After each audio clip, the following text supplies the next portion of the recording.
sure I'm not on mute. All right, that looks good. Camera seems to be running. It is Wednesday night. It is 7 p.m. And as always, we are here with the South Carolina NORML Cannabis Conversation, brought to you by the South Carolina chapter of the National Organization for the Reform of Marijuana Laws. All right, let's see what kind of buttons I can push on here. Click around on some of this stuff. Just open up our little welcome banner. And I'm going to give it a minute or two here, see if we can see if any folks start to join us. It usually takes a minute or two until people start populating the podcast. Excuse me. And let me double check. Yep, everything seems to be streaming properly. And now's about the time where I will usually pop up this little banner at the bottom, which says that all of our meetings are an environment of education and awareness and are not an open market for the sale, purchase, or distribution of cannabis. We do not encourage or condone illegal behavior of any kind. Also, I like to follow that up with, don't forget to follow us on Instagram. I think I'm going to update this banner a little bit. Also, at this time, I'm going to ask you to like us on Facebook and tweet us on Twitter. Whatever. Really, subscribe to our YouTube channel. That's where we stream these meetings to, our podcast to, as well as to our Facebook. We do on social media tend to post more on Facebook than we do on the Twitter or on the Instagram. And it's sometimes difficult to actually post on all those platforms. There are some services that help to do that with mixed results, in my opinion. But so anyway, more information probably on Facebook. Additional information you will get on, or if you're on Instagram and or Twitter, you won't get quite as much of it. Oh, and also don't forget to follow our blog on our website, scnormal.org. All right, let me turn off that little banner. There we go. And last but not least on our welcome segment, I do like to also ask you to please support our sponsors. Visit our website again at scnormal.org.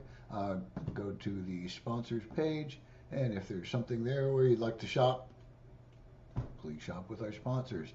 I am still, and this has been kind of an ongoing project here, slowly working on some new sponsorship programs for to give some of our vendors in the state more opportunity to support and get their name shared out there as well. So you may soon be seeing a podcast sponsor, newsletter sponsor, stuff like that. All right, let me just kind of take a quick peek here. Turn this off. All right, looks like we have a couple of people who have joined us here in the room. Welcome, welcome. Thank you for joining me tonight. As you can see, our my co-host VP is not here tonight. Busy woman that woman is. Very accomplished and busy, and I don't think she'd mind me mentioning, but she is involved with Charleston Wine and Food Festival, which is going on like now, kind of thing. So I've been, and she's like in that deep. So I've been seeing some of her posts, very cool stuff, some of her participation in that, and we miss her very much here. We also think she's going to be out. We might have her stop by next Wednesday, which, and I might as well talk about it now. Next Wednesday, I will be out of town. So I will be trying to run our podcast mobily from an iPad or phone or some combination thereof. Count on me being there. I will try my best. And if not, I will try and post something about it in advance. But yeah, I think if I take my iPad with me and my phone, I should be okay to at least get us a nice mobile podcast next Wednesday. Next Wednesday is the second Wednesday of the month, I want to highlight. Ina's here with us. Welcome, Ina. And she says happy March 1st, which puts this as the first Wednesday of the month. And next Wednesday will be the second Wednesday of the month. And as you all know, the second Wednesday is our general public meeting, the one where we'll basically try and do a rundown as best as we can on what's going on with both federal level legislation, excuse me, and with state level legislation. All right, agenda. Let's see here. This is usually the point where VP kind of takes control of the microphone for a couple of minutes and tells me what we're doing tonight. Again, since VP is out on us, I've tried to. I didn't really actually jot any bullet points down. I have a couple of little pop-ups that I will pop up. But basically, what I want to talk about is, again, as I mentioned, we are at the 1st of March. Our membership drive has just recently ended 2 weeks ago. We want to start getting more activities going, and sometimes having activities happen means fundraising. Over and above that, just our normal operating costs. We like to do some fundraising. And this year we're going to focus our February. Didn't that just pass? Right over my head. Our April of this year will be kind of targeted toward our fundraising efforts as best we can. And so with that, I'm going to see if I can pop this little picture open and share it with you all from our Facebook page. Oh, hang on, we're still in intro and agenda. I'll get onto these things a little bit later. So yeah, we're going to be talking about fundraising. And again, we're targeting April to do fundraising stuff throughout the entire month. We're hoping to get some more targeted things right around the 420. But we'll see how everything plays out. We're also starting to look at other kind of hookup meetup events. Right now we're focusing a lot here in the Charleston area where our board is all located for the most part. So it's a little bit easier for us to get out into the community and sort of stage these events. But we'll again be talking about a few more of those things in just a few minutes and under our agenda for tonight. All right, let me just take a quick peek. No other comments at the moment. So I am, excuse me, I'm going to start with our first trivia question for tonight. We're going to slowly get through this pack of them. Oh man, I don't know if some of these are just easy or I just know a lot about weed stuff. All right, we're going to start with a true or false question here. It's a 30-point question in the category of knowledge. The first thing, did we do this before? I may have read it before and I just did not ask it on here. The first thing bought and sold online was a bag of weed. True or false? All righty. We're going to come back with the answer on that one in a little bit. But the question is, true or false? Was the first thing that was purchased, bought, sold on the internet a bag of weed? All right. Now, I did say we're going to be talking about fundraising. We're going to be talking about our summer meetup stuff, but there's also a couple of topics I wanted to kind of bring up before I got too far into it tonight. I want to thank one of our members and followers and supporters to, excuse me, for sharing this link with me today. Just came out earlier this afternoon, looks like 9 hours ago, and I'm going to share the link for you here in the chat. As you know, we've been watching and following the story of the hemp farmers in the upstate that got raided by SLED, and they destroyed their crop. And it wasn't too long ago, I believe, they filed suit against them to, be reimbursed for their crop because it was legally grown, that kind of thing. And all right, this is a YouTube video. It's Jody Barr, which is one of the newscasters, I believe this person is, but it's a news story here. I'll go ahead and share it. We'll kind of go through it real quick. I found it pretty interesting. All right, share screen. We're going to go ahead to that one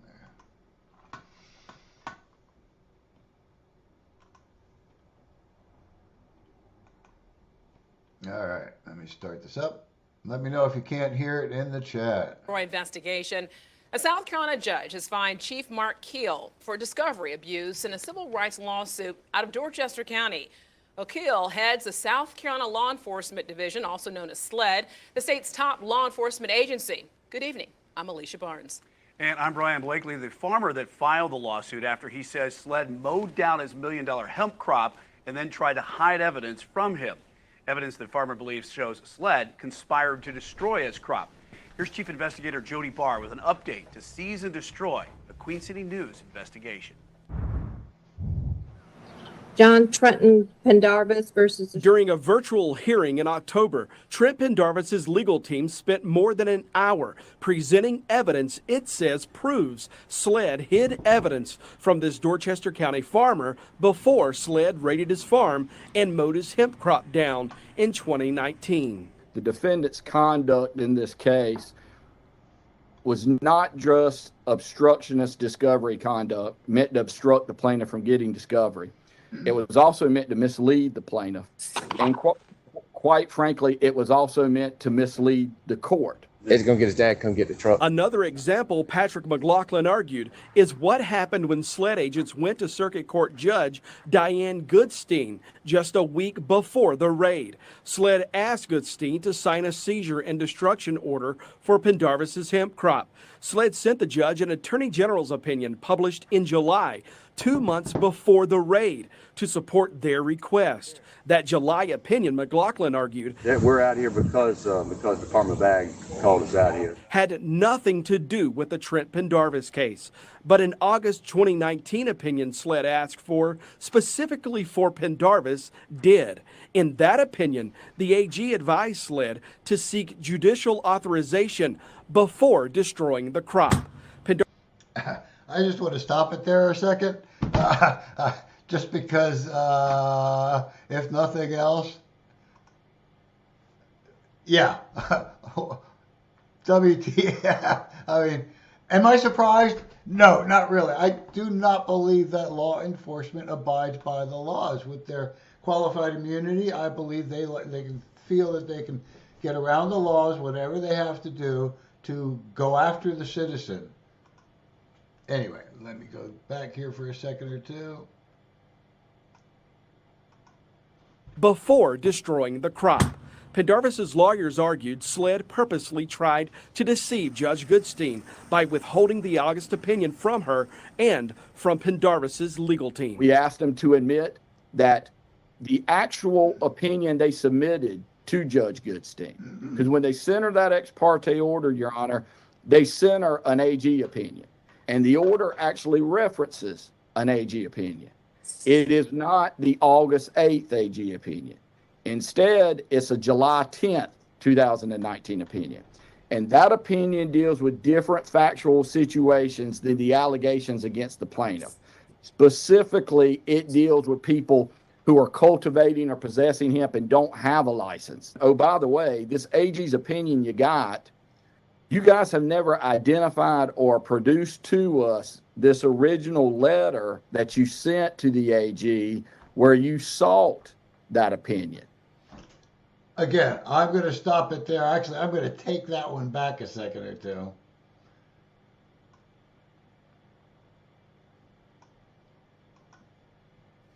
You guys have never identified or produced to us this original letter that you sent to the AG where you sought that opinion. We demand that you give us that correspondence, you identify it, and you produce it to us. SLED never has done that, Your Honor. Goodstein refused to. Okay. Ho, hey, ho. Got to stop right there and say hello because Joey's here. Joey, thank you for joining us tonight. Some good stuff. I got to tell you. I really didn't expect to be talking about this tonight, but I got this link from this news story from earlier this afternoon. Good stuff. But, I mean, right here we're saying I didn't know there was a second opinion letter by the AG about hemp farming, people that are producing hemp. And I'm assuming that's what that second one is. The one that we generally talk about here, I'm assuming is the earlier one, the July 19th, I believe the date was. I could be incorrect there. Opinion letter. And what I didn't know about this is that, the original request for the opinion letter from the AG had been requested through Freedom of Information Act request and never been produced. It's never been, what are they obstructing? What are they? If they have nothing to hide, which is what they always seem to say, if you have nothing to hide, just let us look in your car. Just let us search your homes. If they have nothing to hide, produce the evidence or produce the information that was, that you're legally obligated to produce under the Freedom of Information Act law. All right, let me take this back a couple seconds here and listen to the judges. Goodstein refused to approve SLED's request. Instead, she offered SLED her courtroom to bring the farmer in for a hearing. So what the judge said is, I'm not going to sign an order and allow you to destroy this hemp field. We're going to allow you to bring that farmer into my courtroom and we'll address it here in my courtroom. To bring the farmer in for a hearing. SLED declined her offer. Then 1 week later, right now, we're going to place you under arrest for growing hemp without a license. SLED went to a Dorchester County magistrate to get an arrest warrant for Trent Pendarvis. Court records showed SLED did not tell that judge of its plans to seize and destroy the crop or of Judge Goodstein's refusal to grant SLED the same request a week earlier. Later that I don't know. I'm hoping y'all can hear this as well as I can. I am just kind of like dumbfounded at how obstructionist they are. How they will bend over backwards to circumvent what the laws are to make them fit what they want it to be. Completely, ignoring the process, ignoring judges' orders, withholding information from other judges on what the first judge said on hemp. Come on, SLED. Come on, Mark Gill. What is? I was going to say, what's the deal? But I know what the deal is.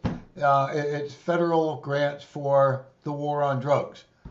If you decriminalize simple possession of cannabis here in South Carolina, and you do away with all this hooey here of destroying their crop, they're going to lose a lot of money because there's quotas set with that. They have to show they have so many arrests to justify getting those millions of dollars or more, their chunk of the billions of dollars that go through toward the war on drugs. So I'm not going to say millions. It's probably closer, probably higher than millions. It could be into the billions. Maybe not for South Carolina. Anyway, let's go back and listen to that just a little bit more. grant SLED the same request a week earlier. Later that morning, SLED swarmed Trent Pendarvis's hemp field. Response, Mr. Linderman? Yes, Your Honor. May it please the court. Andrew Lindeman for Chief Mark Keel in his official capacity. The state hired Columbia attorney Andrew Lindeman to defend SLED Chief Mark Keel. He argued SLED simply wanted Judge Goodstein to allow them to seize the field. You look at what was presented to Judge Goodstein was a document that was intended to allow for the seizure of the illegal hemp crop, and before it was destroyed, to give the owner the opportunity to request and receive a post-seizure hearing. That is what SLED went to Judge Goodstein to try to discuss with her. And they were unsuccessful in discussing it with her. She would not have a meeting with the SLED General Counsel's office on that. We didn't seek judicial approval to destroy the hemp crop. We sought judicial approval to make a pre-seizure, a pre-hearing seizure of the hemp crop, give the opportunity to the owner to request a post-seizure hearing. McLaughlin's discovery fight with SLED started in Marion County weeks after agents arrested Trent Pendarvis in 2019. There, McLaughlin says SLED hid documentary evidence for more than a year, only disclosing it to Pendarvis's team just before a hearing where McLaughlin was set to ask a judge to force SLED to turn the missing records over. The remark was, you got everything, Patrick. I gave you 168 pages. I pointed out that's not the case, and you should know that's not the case because in the November 9th, 2021 letter I sent you, there's a footnote where I specifically told you, you guys have identified pages past Bait Stamp 89, yet you only gave us Bait Stamps 1 to 89 and 3 videos. So it would seem clear that there's stuff you haven't given us, you need to produce it. So, okay, well, we'll get that to you. They turn around and they email us the missing pages. So on March 10th, 2022, we get 79 missing pages of discovery. We had noticed them that they had been missing back on November 9th. So they knew that they had been missing them for 121 days, Your Honor.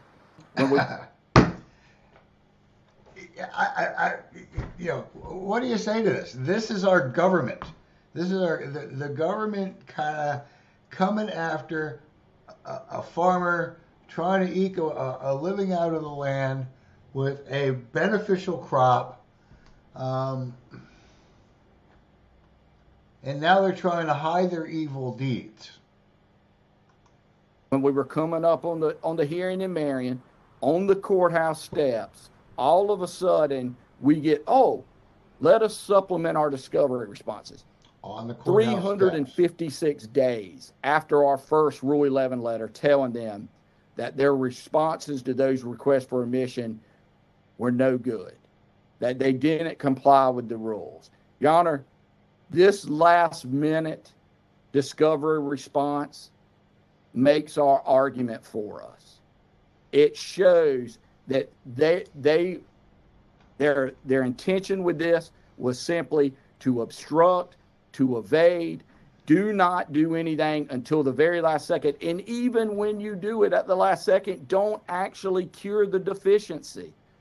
Continue to be as obstructionist and evasive as you think you can get away with. Lindeman admitted SLED and Chief Keel might have missed something along the way. And I stand here and say they got every single email. Well, we produced the entire files on these two particular incidents, these two particular investigations. To the extent there may have been some additional emails that he was able to obtain through discovery with the Department of Agriculture, I'm not disputing that.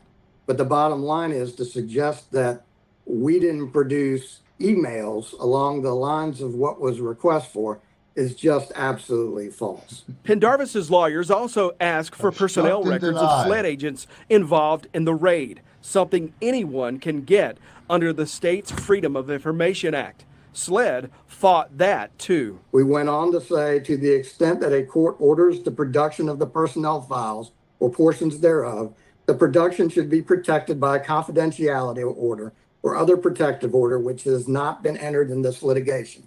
And why has it not been entered in this litigation?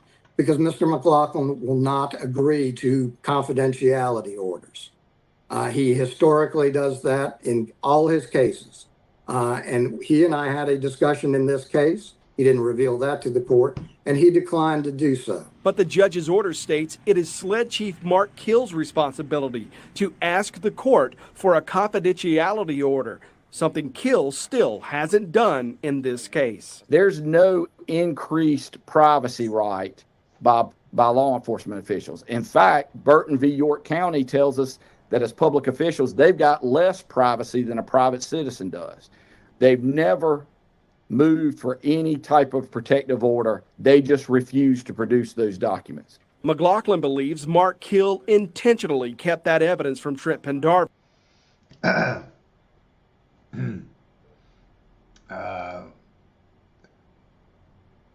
Leave your comment and let me know if you think it was intentional by Mark Keel and his co-conspirators or not.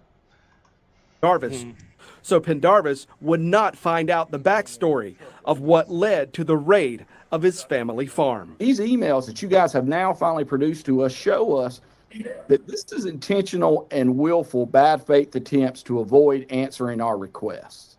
Judge, we sit here today in front of you, 381 days since we asked two simple requests for admit that we now know through their own discovery should have been admitted. And that is, did you guys try to comply with that AG's opinion? Did you try to get judicial approval to seize and destroy his crop? And was that judicial approval denied?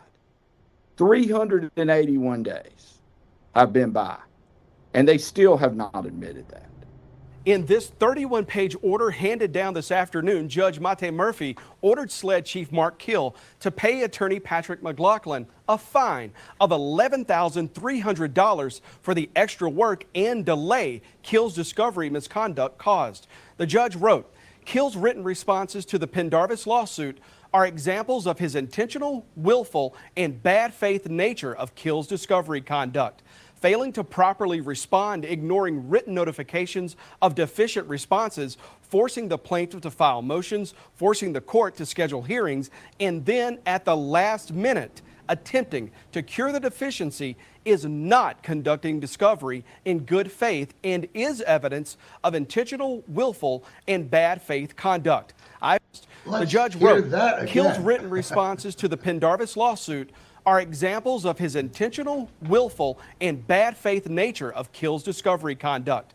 Failing to properly respond, ignoring written notifications of deficient responses, forcing the plaintiff to file motions, forcing the court to schedule hearings, and then at the last minute, attempting to cure the deficiency is not conducting discovery in good faith and is evidence of intentional, willful, and bad faith conduct. I find that the prejudice to the plaintiff from Kill's conduct is clear, convincing, and substantial. Basic discovery in this case has now been delayed for over a year. We asked SLED Chief Mark Kill for a response. A SLED spokesman wrote in an email to us, as we have said previously, SLED and Chief Kill will not be commenting while litigation is pending. Chief Kill has 30 days to turn both the check and remaining discovery evidence over to Trent Pendarvis. The hemp farmers' lawsuit could go to trial as early as September, and we'll keep you posted on what happens next in this case. All righty. I can't disagree with Jennifer at all. I do not think he is an honest, moral person. And I'm just a spectator. But based on what I've learned about the man just from my efforts to advocate to try and stop locking people up for simple cannabis possession, it seems like he really doesn't have a heart for the people.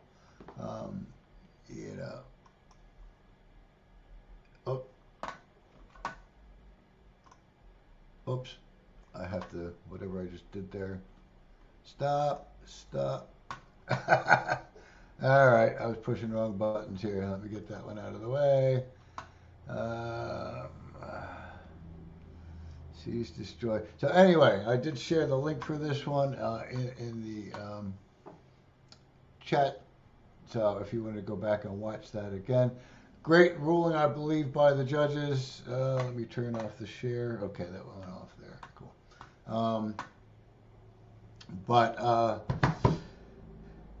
As early as September. Now, you know, the wheels of justice move slowly, but, and again, with Keel and his co-conspirators obstructing for over a year, and they still have, what, another 30 days to turn everything over. And will they?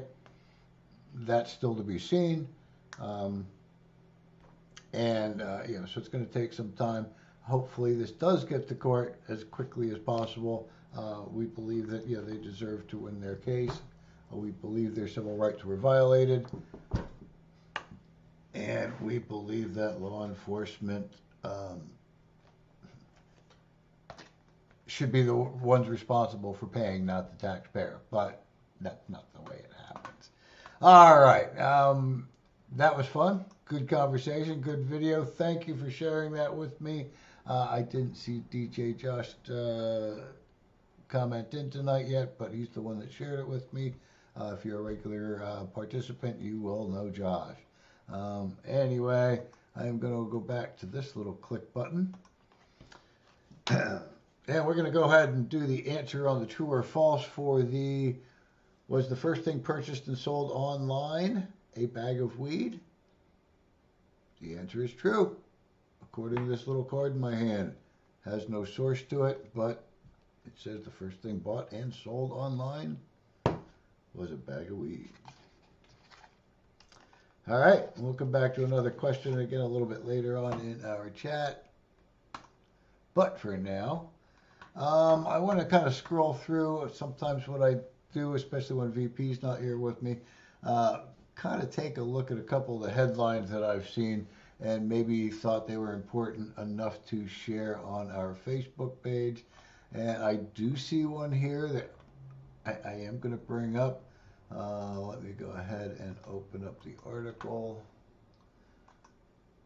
and then share the link with y'all.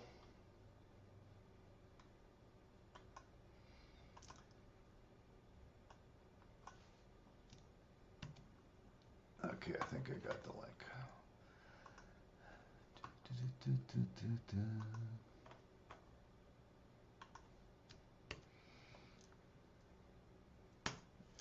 All right.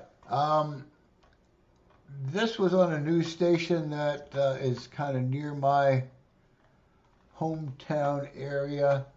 Let me go ahead and share this.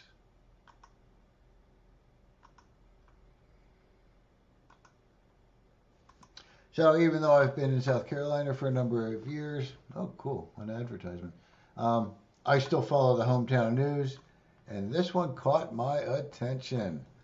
A smoke shop in Montgomery County in Pennsylvania had edibles tainted with fentanyl heroin on their shelves. You know, one of the things we talk about is you know, these fearmonger stories about fentanyl tainted weed. I have heard a more recent story of fentanyl tainted weed that somebody told me in person. Actually, back in Columbia when we were up there with Shane and Shane Bush for his event.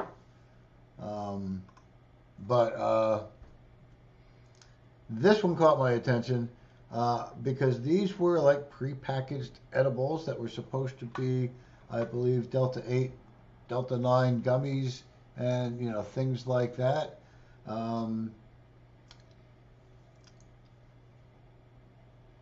And basically they went and raided the 3 Tobacco Hut locations in Montgomery County, which is outside of Philadelphia. There are 2 people where 2 people had bought edibles and later overdosed. Now again, when we talk about, you know, legalization, we talk about regulation. One of the reasons we think legalization is important over just decriminalization is because it can give us better avenues to safe, effective supply of product and not getting tainted product, or that is the hope anyway of regulation. Those people were treated in our local hospitals and are okay. So, I mean, I don't know what this overdose looks like. I don't know what the treatment was or any of those kind of things, but investigators purchased strictly Delta gummies from the store and that later tested positive for fentanyl and heroin. I don't know if these are actually the actual packaging. Oh, these probably are. Let's see if I can give us a bigger look. You know, I don't get,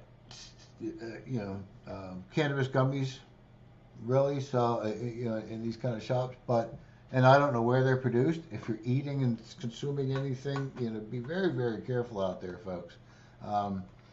But anyway, as you can see, they pretty much look like they took half their inventory, said the Tobacco Hut manager Ibrahim Al-Umaldi. Umaldi said investigators took all of the store's edible inventory and other products. We're going to get our product back. We're fighting. We're victims. We're definitely victims. We're just the middleman, said Al-Hamadi. Al-Hamadi says Tobacco Hut had no idea the edibles were tainted and gets product from a distributor. The DA says investigators are talking to the distributor and the manufacturer to find out exactly how the edibles were tainted. We don't want people to die, so we're here telling people that if you bought this from these stores, don't take it. All right, let's see if we have any comments over here. I know with a true, I'm not quite sure what she's talking, which one she mentioned. What I said that was true, except for be careful. Or maybe it was about reasons for regulations, because we want safe, quality, effective product.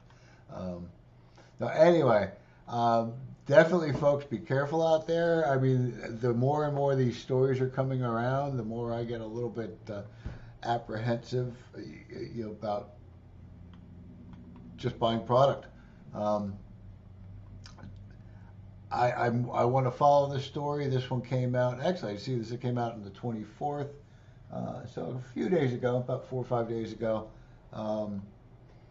And I haven't heard any follow-up on it. But again, I do follow this news station pretty regularly. This is in their local news area. There may be some kind of follow-up. We don't know. But it scares me because apparently, people are looking for some sort of kick from their different substances, obviously. And that's where I guess these black market manufacturers are tainting different products. I mean, I've heard people around right here in my own community dying because they thought they were taking coke, and then there's fentanyl in it. I don't know if some of them were, thought that was speed or meth, but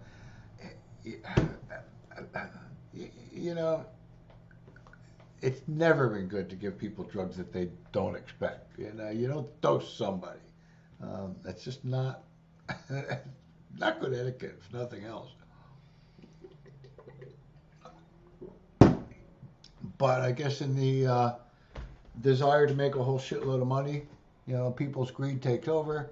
They're going to taint something so that they can give a crappy quality product, but now it gives a little boost or bump. I mean, I don't even know how fentanyl affects.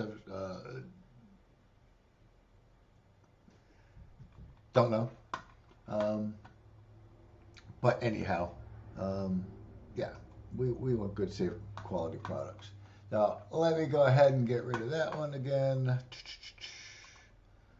And geez, I've talked for almost 40 minutes on stuff that I wasn't even planning on talking about. So, all right, let's get back to our agenda for tonight. And that is going to be our fundraisers that are going to be coming up in April or at least where we're at with them at this point. I do like to share this just because I think I'm funny.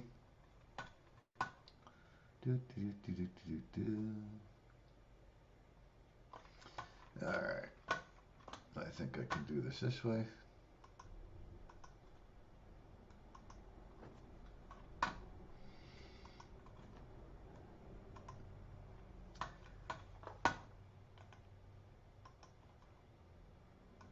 Well, let me switch screens. Nope. Okay. There we go.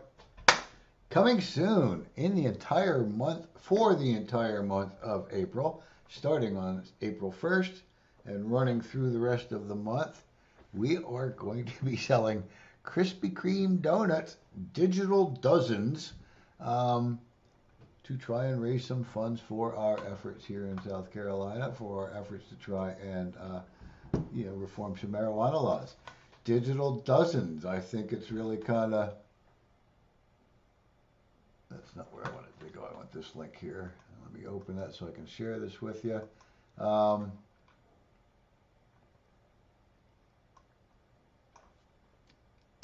I was actually kind of surprised that the group that sort of heads up these fundraising things passed it. Because I even said this to somebody else and they went, does Krispy Kreme know you're doing this? Well, it's branded and we got approved. So anyway, there's a link for it where you can actually go over here and sign up. Does that look the same as that one? Actually, it looks a little different. All right. You can put in your email address. You can put in your name, and it will contact you on the beginning of April and send you a reminder, I guess, on, the fundraiser has begun. I don't know. I kind of thought it was a sweet deal. Ha ha ha. We do have a couple of Krispy Kremes somewhat in the Charleston area. I think there's one relatively close to me. It might be one in Mount Pleasant, Ladson, Somerville, somewhere up in there. I think there's one in the Columbia area. I think there's one or some near Myrtle Beach. I'm not exactly sure where, but there's a couple of them scattered throughout the state. One thing I do really like about this, at least from our perspective as a nonprofit looking to raise a couple of funds, is these digital dozens are available to anybody throughout the nation. It might be somebody that was born and raised here in South Carolina and decided that they couldn't wait anymore. They want their medicine and they don't want to feel like a criminal with it. So they uprooted and they moved their family to a legal state, or they moved themselves, or however they did it. And they have a Krispy Kreme donut near where they live in whatever new legal state that they're in. They can buy some digital dozen donuts, take that certificate they'll get, I believe, through email, if I understand the program correctly, take that into their local Krispy Kreme and get their dozen donuts. So, I don't know. I'm hoping it works out. This I thought was funny, so I'm going to share this. Oh, I'm not going to share that because I'm on the wrong screen for some reason. How about now? There we go.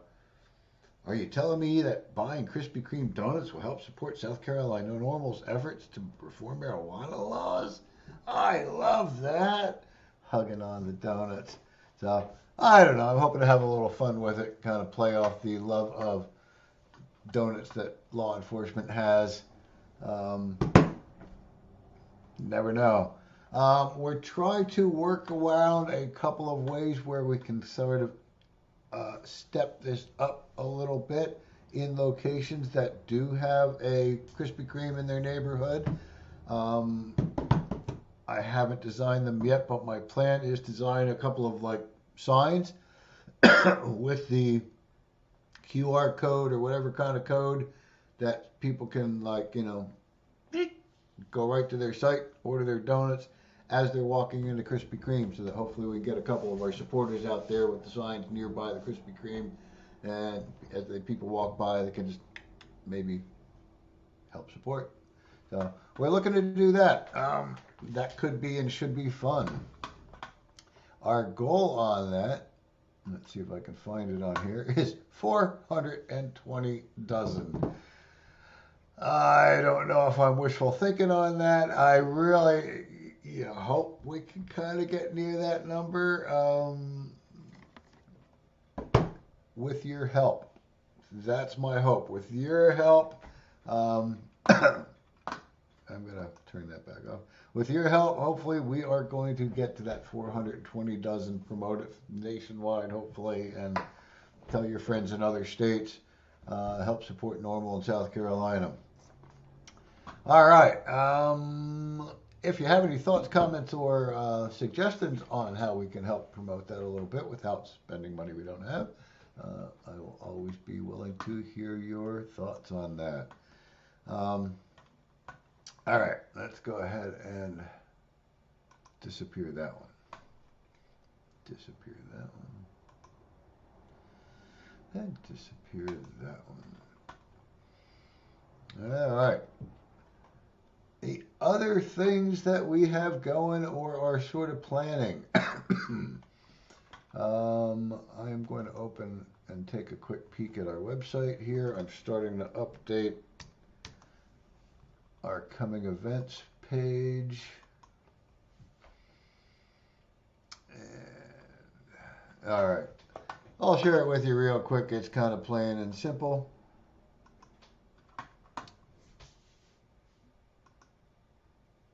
But that's the one I want. Coming events. This is on the South Carolina NORML page, scnormal.org. All right. And I just mentioned the Krispy Kreme. I got to put some logos or something on there for Krispy Kreme. There is the link again on there to go get notified if you'd like to be notified when that comes up. Another one that has not been put on the calendar yet because it hasn't gotten there. It hasn't been confirmed. We're looking to do some sort of event here in the Charleston area on or about 420. Again, a fundraising type event. We have one of our board members reaching out to a few locations on Johns Island, and we believe we might have one that wants to participate, but we don't have anything definitive at this point. There is another location that we will be. It's not a fundraiser, but on April 22nd, we will be at the Bohemian Bull for their 420 market. And I think that runs from about noon to 4 in the afternoon. And then we're hoping to do, again, some other stuff that weekend as well here in the Charleston area. The last outing event that we kind of are working on, actually not last because there's a couple others in the background that we haven't put dates on yet. Our local county park here in Charleston does a reggae night summer concert series. They did it last year. It was a pretty darn big hit. We know the folks at Charleston Hemp Company were out there at each one of them. You could sometimes smell some of those pre-rolls burning in the air. The dates I have listed on here, these are Friday nights. I'm using last year's dates. I'm assuming, and I could be wrong here, that they will duplicate the dates this year because the calendar is like identical. Those dates fall again this year. So we'll see.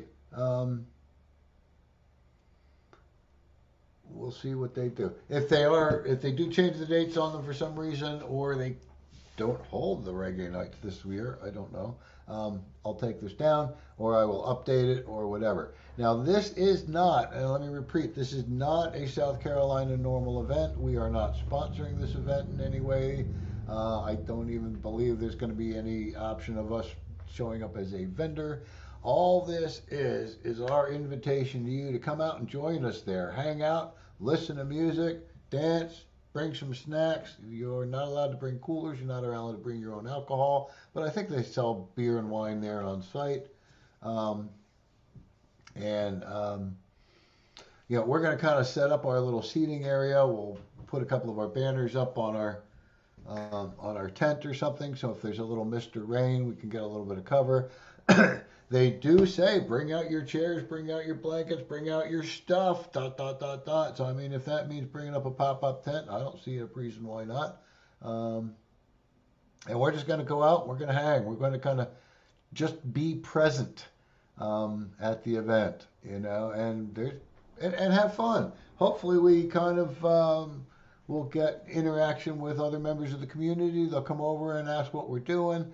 We'll have some brochures to hand out while we're there. Maybe we'll have stickers to hand out. We'll try and get some support. We'll try and get some notice in the community, and just be out and present at some of these events.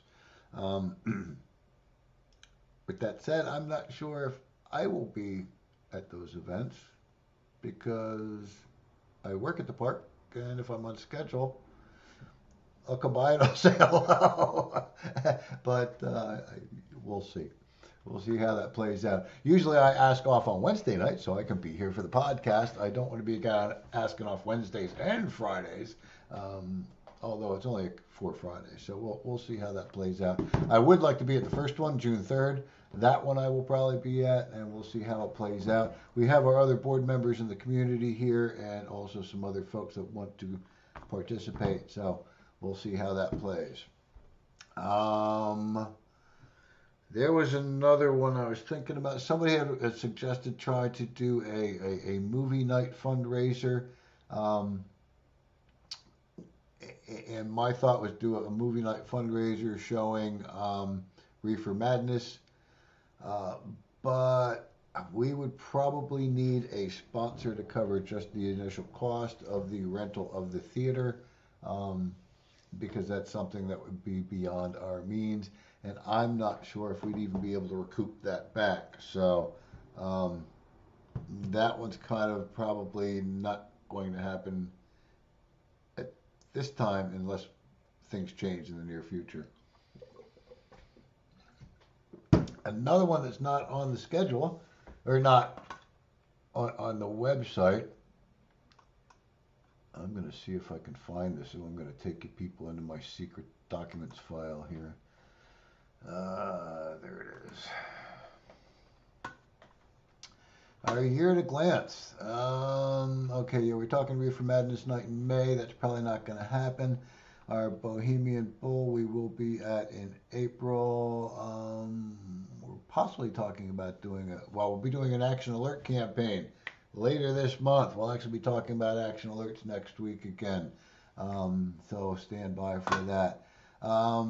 July, we're right now looking for July Day at the Beach and Beach Cleanup.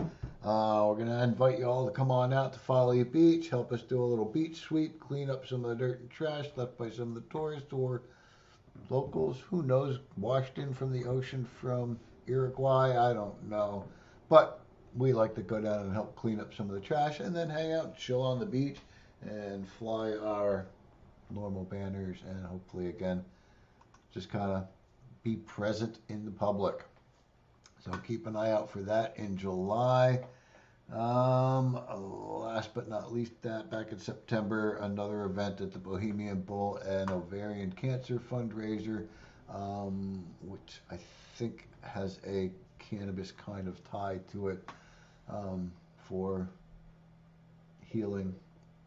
So that's all I got on those things for you right now, folks, is for upcoming events. All right, stop screen. But to be quite honest with you, I think we're doing pretty good. We've got some things in line. It's great having a good team with me on the board. I will put it out there now, and is we will probably be looking for another new board member in the next couple of months, next few months, as one of our board members will be moving on to better and more exciting things, moving out of the country actually for educational reasons and such. So excited for them for that. But we will be looking for a new board secretary coming up soon as VP moves into our deputy director's seat. It is a bit of a time commitment, and if you do live closer to the Charleston area, that is a plus from our perspective. Although it is not an absolute. Uh-oh.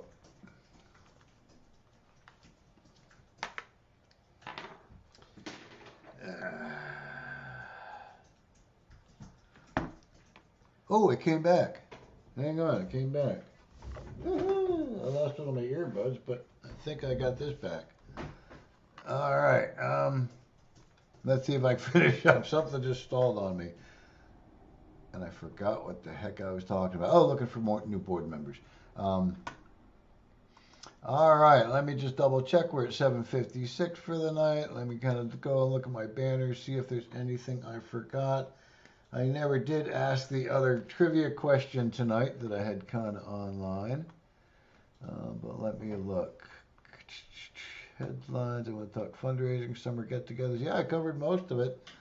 Real quick, we'll do question and answer on this one. We're all at once. This is a music-related one. So get your comment fingers all ready. Leave a comment if you know the answer to this one. What band wrote the song Puff the Magic Dragon? Was it Peter, Paul, and Mary? Was it The Doors? Or was it Crosby, Stills, Nash, and Young? And most of us that are close to my age will know that for sure.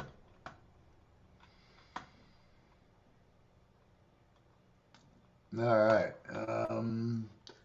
We have one response here. Says The Doors. Anybody else want to chime in at the moment? Let's see what we got. While we're waiting for another message or two or response or two, let me just kind of go ahead and click this other button back here. And say that, guys, I always appreciate you coming in and joining me on these calls on Wednesday night and commenting and giving me your input. We will be back again next Wednesday. I will be remote. Remember that. I will be remote next month or next Wednesday. We will be doing our regular monthly general public meeting. We'll be covering our whatever's going on with federal and state legislation. We never did talk about the Capacity Care Act moving out of committee, but anyway. All right, let me go ahead and give the answer to that last question. 30 points on the question. The answer was Peter, Paul, and Mary. They were the ones that wrote Puff the Magic Dragon. All right, tuck that one back in the back of the pack, and hopefully get a nice fresh one next week. I ain't taking them with me next week. We probably won't have a trivia question. Alrighty, that is all I have tonight. Geez, 2 minutes early instead of running late. I am going to call it though. Oh, if you can see this behind me real quick, I will show you this. I have been starting to refresh my plan to do a podcast about marijuana themed board games. That board game I just showed you was the first in my, well, not necessarily the first in my collection, but the first one that I know of, marijuana board games, which came out in 1967 as a pullout in a record album, and then kind of pre-made boxed ones started coming out in about 1971. All right. We have a question. How do you... Oh, I'll answer that question. There we go. How do you apply for the board position? Geez, I don't know how I normally tell people to do that, except contact through our contact page. Let's see if I have a separate...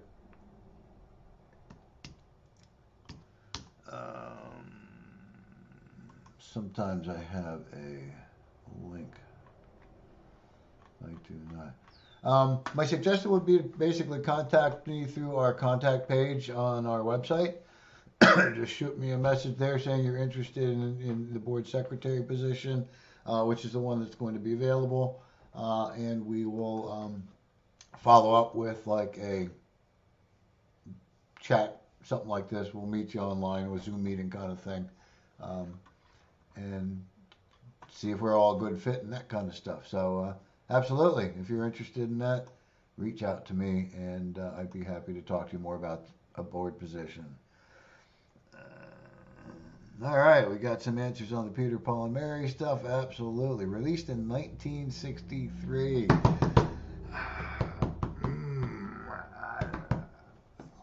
I will say that my age at that time was single digits, okay?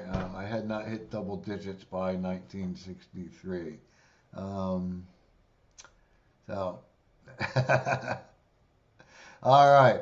That's it, folks. We finally hit the 8 o'clock mark, 8:01. Don't forget to come on back here and see me again next week. We will be again remote broadcasting from a remote location, secret location at this point.